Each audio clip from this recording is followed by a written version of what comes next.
Hello po sa inyong lahat mga ka-crypto. Ako po si Pinoy Crypto Trader at sa video na ito ay atin mong pag-uusapan ang tungkol dito sa isang prediction kay Shiba Inu, kung saan ay ating pong aalamin kung kailan niya nga ba magagawang akyatin ang presyong 30 digits 1. Yan po ay may katumbas na 400% na paglago mula sa kanyang kasalukuyang presyo ngayon.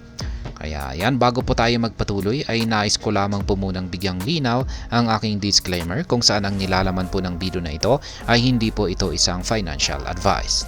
For education and information purposes lamang po ang layunin nito. Maliban po dito ay nais ko na rin pong magbigay babala na wala pong kahit anumang group chat ang Pinoy Crypto Trader. At ayan, when will Shiba Inu delete a zero? Kailan nga ba magbabawas ng isang zero na naman itong si Shiba Inu? Yan, ang kasalukuyang presyo po ni Shiba Inu ngayon ay naglalaro po yan sa presyong 40 digits 277. Ayan. Kanyang sa kasalukuyan ay meron po siyang 4 decimal na 0 digits. At kailan kaya siya magbabawas ng isang 0? At sa mga nagtatanong naman po rito kung kailan makakamit ni Shiba Inu ang isang piso, ay yan, check po natin. Yung palitan po natin ngayon ay nasa 56.49 Philippine peso ang 1 US dollar. Ngayon, kung sakaling nagawa po niyang akyatin ang presyong 30 digits, yan, kung sakaling nagawang akyatin ni Shiba Inu ang presyong 30 digits 1, ay ayan po, wala pa po sa piso, wala pa po sa isang piso ang ang 30 digits 1 na ito. Yan, nasa 20 digits 56 ang equivalent po na value nito sa Philippine peso. Para makamit po para magkaroon tayo ng value na 1 piso kay Shiba Inu, ay kailangan po niyang akyatin ang at least mga 1 cent. Yan, 1 cent or 0.1 or 0.018. Ayan. Para makamit niya ang 1 peso, 1.02 Philippine peso. Yan po yung price target. Ayan, price target natin kay Shiba Inu para siya ay magpiso. Ayan. According to CoinCodex, SHIB could surpass its previous all-time high of 40 digits 8616 very soon.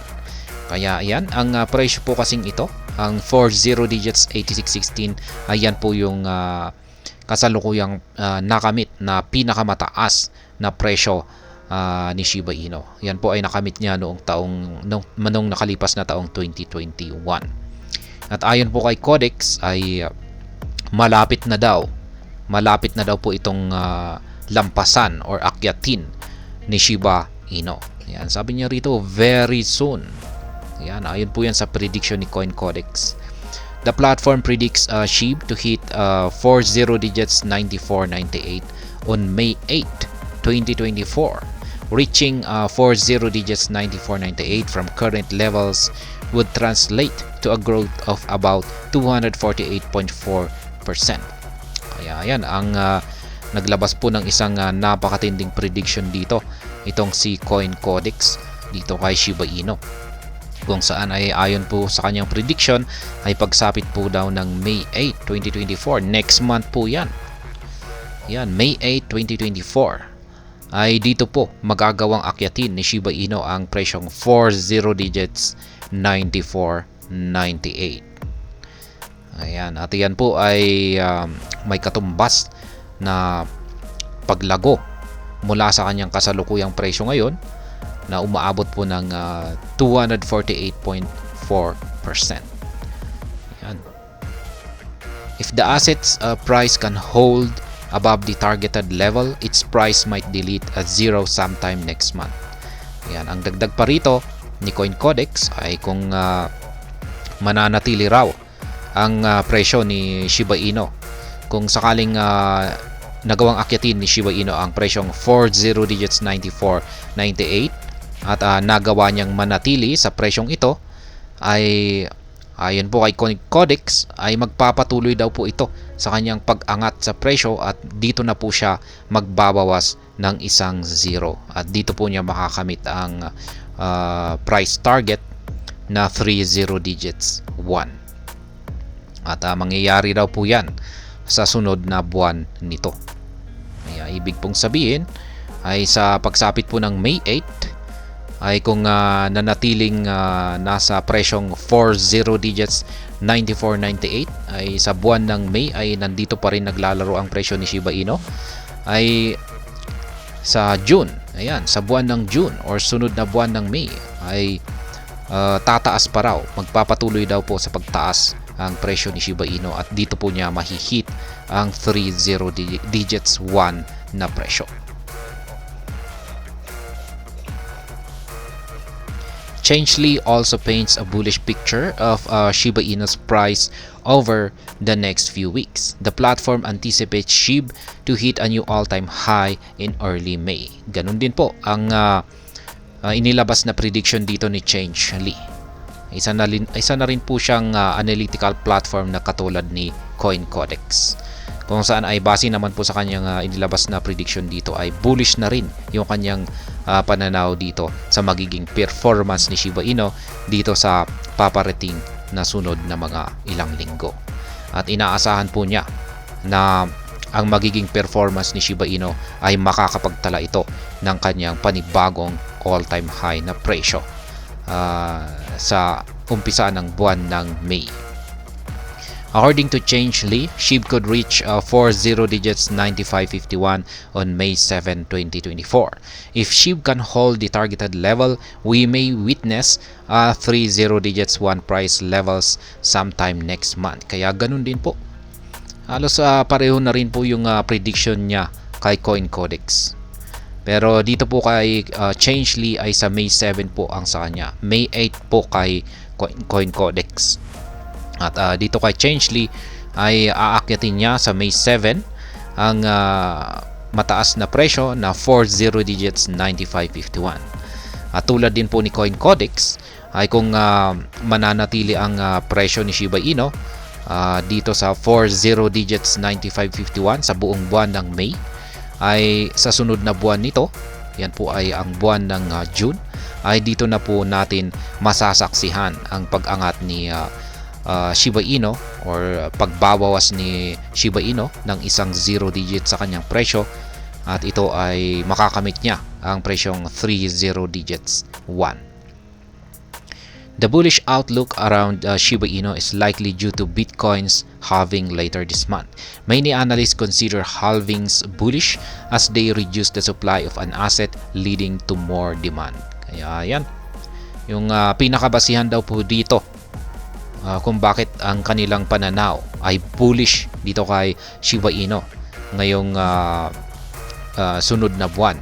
Yan, particular po ang buwan ng Mayo or May ay yung magdudulot po rito ay ang Bitcoin halving event. Sapagkat marami pong mga analysts ang naniniwala na ang Bitcoin halving event na ito ay magdudulot po ito ng bullish momentum sa buong crypto market. Yan, sapagkat mababawasan po yung supply ng asset dito kay Bitcoin na siyang magdudulot ng demand para tumaas ang presyo ng buong crypto market. Meron na po akong ginawang paliwanag tungkol sa kung ano nga ba ang Bitcoin halving event na ito. Kaya sa mga bago lamang po rito at hindi pa nakakaalam at hindi pa pamilyar sa kung ano ang Bitcoin halving, ay meron na po akong ginawang video dito na dito sa aking channel na pwede po ninyong i-search at panoorin para mas maintindihan ninyo kung ano nga ba ito. There is a possibility that BTC's halving will lead to the original cryptocurrency reclaiming its all-time high, triggering a market-wide rally. In such a scenario, altcoins like Shiba Inu might hit new peaks as well. Kaya ayan, sabi rito ay yung Bitcoin halving na ito ay maaaring magdulot yan or mag-trigger ng isang matinding market-wide rally kung saan ang mga cryptocurrencies ay kanilang aakyatin yung kanilang mga previous all-time high. Ayan, yung previous all-time high po ni Shiba Inu ay nandito sa nasan ba yung kanyang previous all-time high rito? Ayan, nasa 40 digits 8616. Ayan, aakyatin po niya ang kanyang previous all-time high na yan. Ayan, pagdating kay Shiba Inu. Pero ganun din daw po yung mangyayari sa ibang mga cryptocurrencies. Halos majority po, lalong-lalo na raw yung mga original na cryptocurrencies ay magagawa daw po nilang akyatin or balikan yung kanilang mga previous all-time highs. At posible pang yung mga iba rito ay babasagin nila ito at sila ay magtatala ng kanilang panibagong all-time high na presyo.